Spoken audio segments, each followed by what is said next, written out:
Hi everyone, my name is Nick and I'm from the Australian Hair and Scalp Clinic based in Chatston Shopping Centre, Melbourne.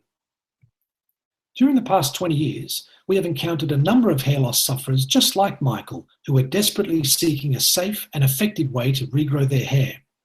Many of our clients have previously used pharmaceutical hair loss treatments which either failed to work or caused serious side effects.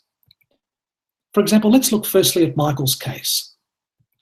At just 21 years of age, he suffered with alopecia areata, an autoimmune disorder that causes patchy hair loss. For about 1 year, he used steroid-based drugs prescribed by his medical specialist.